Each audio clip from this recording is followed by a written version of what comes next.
Sister D's in the house. Watch your mouth. Hi guys, how's everybody doing tonight? I'm coming to you with some dinner.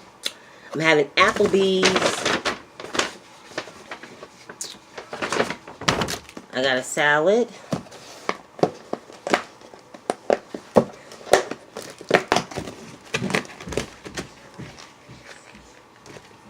How can't y'all see that?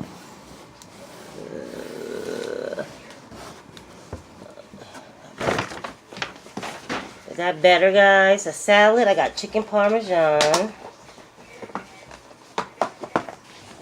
And that smells good. Over some, I think that's linguine noodles or whatever. And then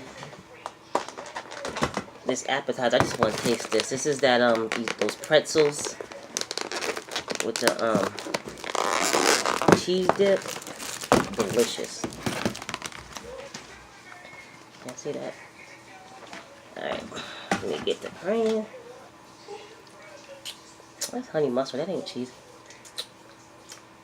Oh yeah. Father, I want to thank you for all my blessings. Thank you for this food that I'm about to receive in the hands that prepared it. Please let it be a benefit and not a hindrance to my body. Please bless all my friends and family on and off YouTube, and please bless those less fortunate. In Jesus' name I pray, amen. Amen, amen, amen. Alright. I'm going to taste this. Y'all want to taste it? Y'all want to see what it tastes like? It's not the same what I thought it was. It's not. But I think it's still good.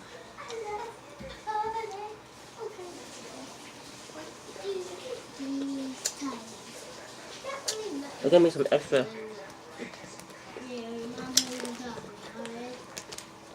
Ooh. That's good, but that's a lot of salt. This is just Parmesan cheese.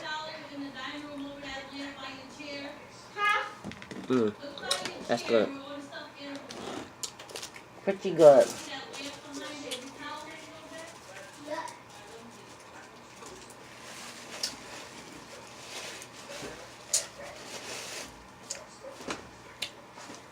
What are you guys having for dinner tonight? It's kind of lopsided, ain't it? Make it do what it do.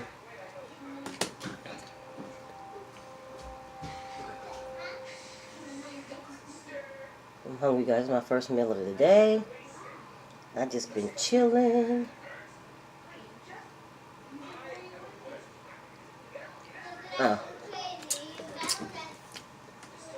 So let me do a review on this movie, another Netflix movie that was requested that I should do a review on it. So I'm doing it.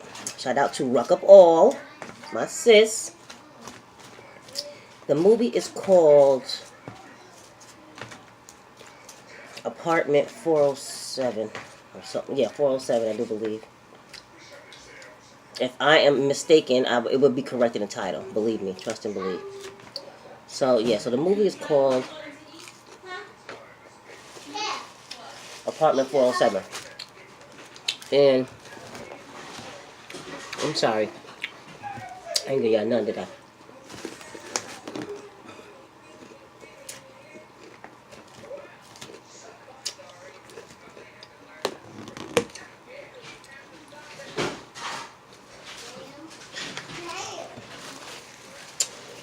Yeah, so a movie's called Apartment 407. And it's about this lady. Another lady getting kidnapped. So this time,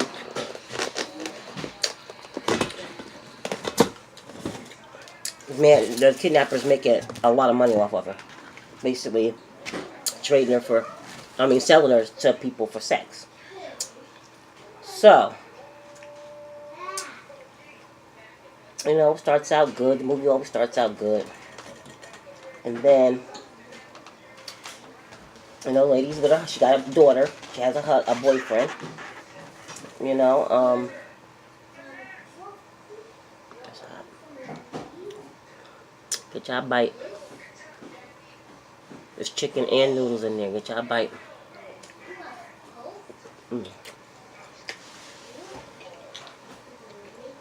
So yeah. So it starts out just like any other movie. They living their life. she's like a state. No, she has a she runs she teaches Pilates.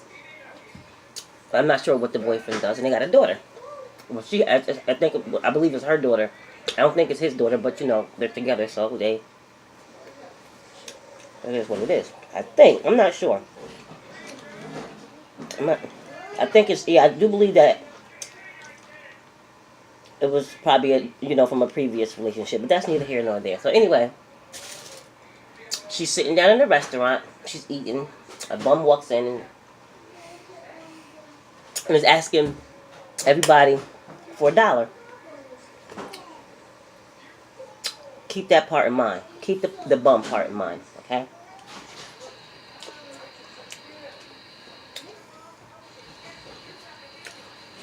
So,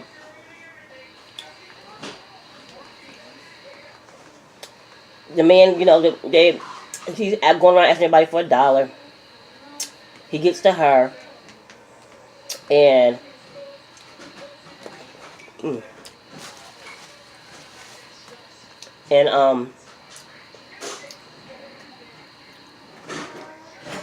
like, can I get $1? You're all mean and rude. She's like, I don't think I have any change. She's looking, but she doesn't have any change or whatever. She's like, I ain't got no change. And then the bum basically was like, well, you got to finish all your food. So there's a man sitting like at the bar part of the restaurant. And he was like, he said to the guy, like, to the bum, like, get out of here, this, that, and the other. And then, whatever. This is what the man says. The man that's going to kidnap her says to the bum. Get out of here, this, that, and the other. Leave her alone, or whatever. So, the bum leaves. And the man's sitting there eating his dinner. She a little shook from what had happened. And she, just sitting there. The man actually gonna kidnap her is like making little jokes and stuff. Comes back, and then he's getting ready to leave. And he comes back into the restaurant. He's like, I usually don't walk up to women in restaurants, but I saw you sitting here, and I work for an agency who's not looking for models, they're looking for regular, everyday women to pose for, I think they're saying a cruise ship. And saying she would be, would she come and,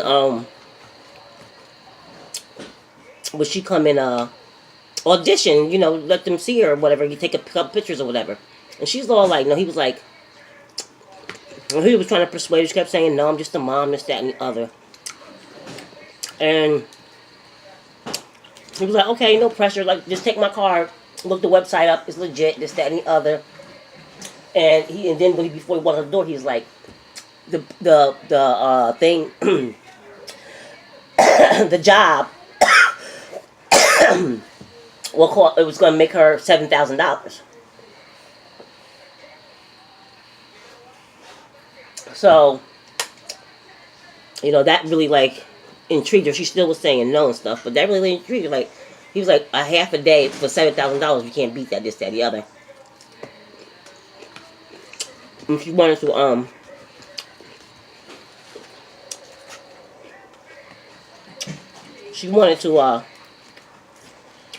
open up her own Pilates studio, you know what I mean? Instead of renting out someplace or whatever. So, anyway, she goes home.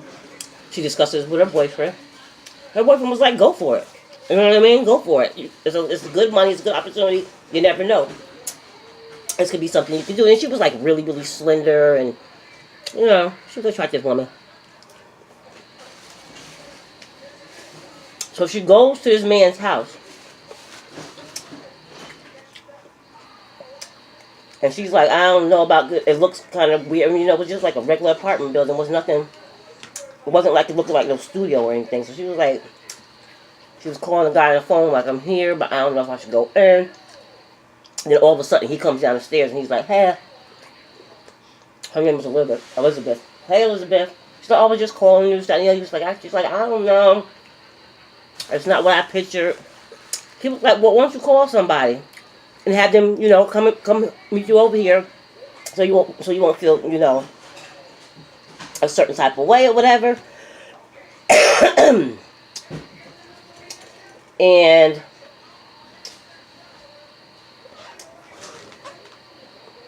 so push come to shove, he got her up in the apartment. Chloe, his so-called assistant came downstairs, you know, met them in the hallway. And he was like, oh, come down, Elizabeth's here, but she doesn't want to come up because she's, you know, skeptical, this, that, and the other. I guess the assistant was like, I can't come down. You know, it was all a game. It was all a setup. So, they get her upstairs. And basically take some pictures of her. That's what they did. No harm, no foul. Said they was going to show the pictures to the client, and they would get back to him to see, get back to her to see if they wanted to hire her. So she goes about her day, in her little Pilates class, and then she gets the call, or she gets a message that Chloe had, the assistant had called her and was like, oh, congratulations, they want you, this, that, and the other. You can come back to the studio tomorrow or whatever, and you can, you know, start doing the pictures or whatever.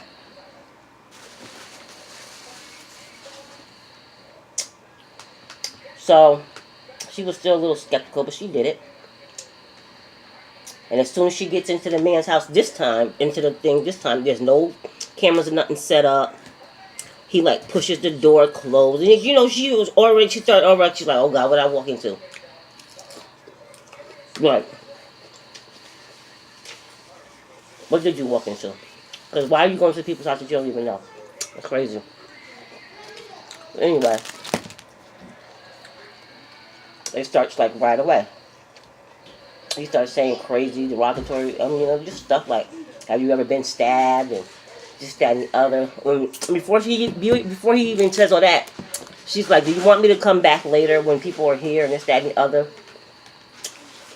And he's like, no. And then he's just sitting in the rocking chair, looking at her all crazy, saying, asking her if she ever been stabbed, this, that, and the other. And he, you know, just saying little stuff. And she knew by what he was saying, she knew she was in trouble. She just started crying, and then she's like, I gotta use the bathroom. But before she said that, he had his back turned, and she pulled out her cell phone. And she was trying to text her boyfriend or whatever. And, yeah. He was like, you can go to the bathroom, but leave your phone on the table. She's like, I don't see why I gotta do that. He was like, I said leave the phone on the table. So she left the phone on the table. She goes in the bathroom. You know, basically looking, can I escape? And, you know, escape route or whatever. He comes in the bathroom with a brown paper bag full of full of clothes. Salute. You know, sexy lingerie, bras, this, that, and the other, and told her to put it on. Well, she was saying no. She said no. Like, no, I'm not doing this. You know, I'm not. And he straight punched her in the throat. He throat punched her. She couldn't breathe, this, that, and the other. He got her back to breathing, and he was like, put it on and come on out here. So, she does. She goes out there. He, you know, checking her out with a little nightie on or whatever. And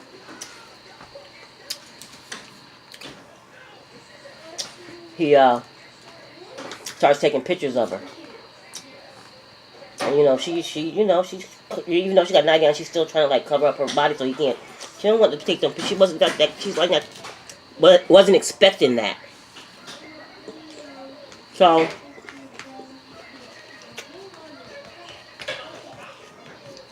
he of course gave her something to drink. Of course he drugged her. It was like milk with something in it. Made her drink that. And then, next thing she knew, she was in the bed.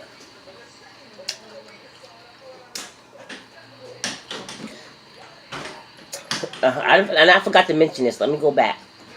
When she first came to the building, the first time she came to the building, the guy was trying to like convince her that, this is a safe building. And the man walked out the building and was like, "This is my neighbor. Hey, so and so, this, that, and the other." And the man kind of just looked at him like he was crazy, and he kept on walking. That same man that was looking back at him like he was crazy when he introduced her to him was one of the first clients, was her first client. When she woke up, that's what the client was basically raping her. So that's basically what the man wanted. The man wanted her to make money for him. Okay, so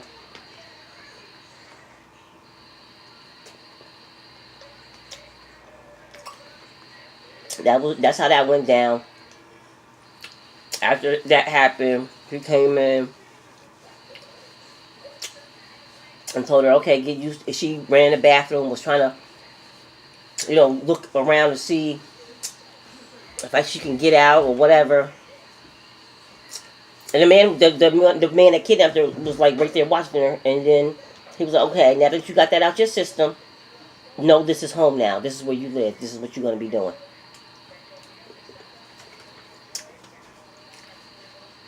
So, of course, she's trying to analyze stuff, and he told her to go in there and clean herself up, or whatever. So, this went on. This went on. She kept happening. She actually, after the third client, maybe, after the second or third client, she actually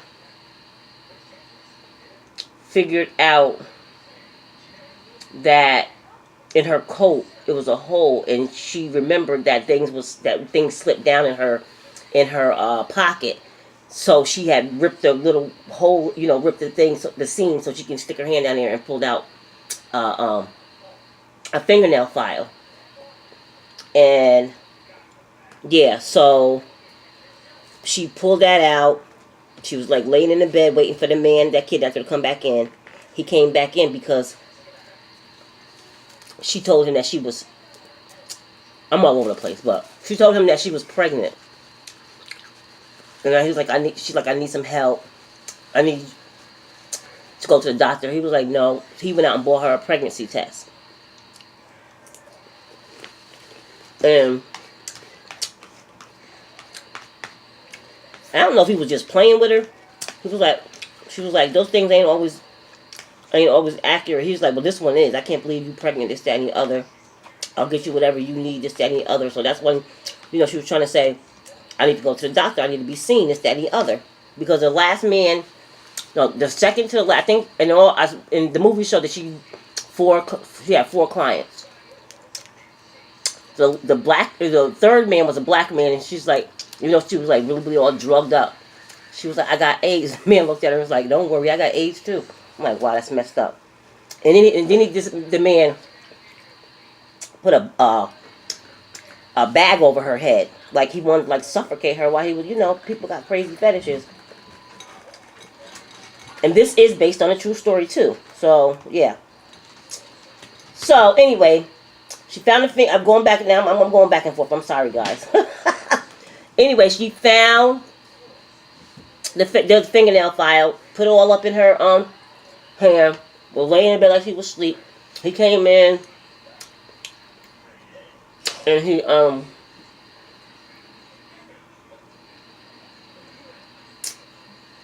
came in, and he was trying to talk to her. He was talking to her, and then she just reached over and stabbed him and ran out and got out the building on top of the roof or something. On top of the roof. She got on top of the roof, right? And then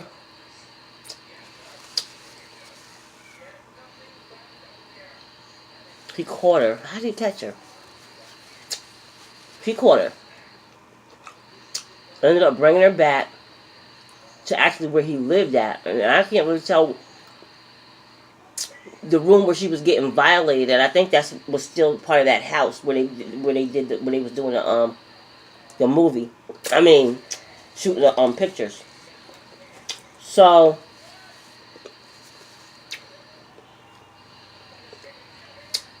he brought her back, locked her in something. I don't know what it was. There was a little girl there. Okay, yeah. So he caught her. Now she ran back to his house. I don't know why she did that. She ran back to his house, and there was a little girl inside, which was the man's daughter. Come to find out, that's the man's daughter, and she's sick, a sickly daughter. Maybe right around the same age as her daughter, because she has a daughter too. And so he locks her in the closet, or something that looks like a closet. And her boyfriend actually comes there because he was the one that actually dropped her off.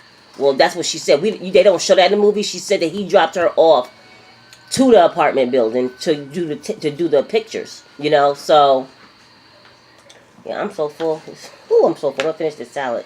But this will be lunch tomorrow. I gotta go to work. But anyway,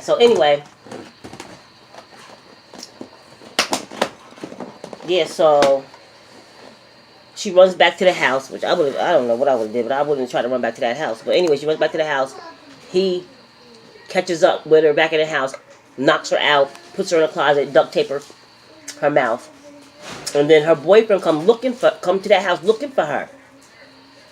And she can hear somebody, and she's like crying and screaming, trying to scream and hitting the door. And he's like, I thought I heard somebody, this, that, and the other.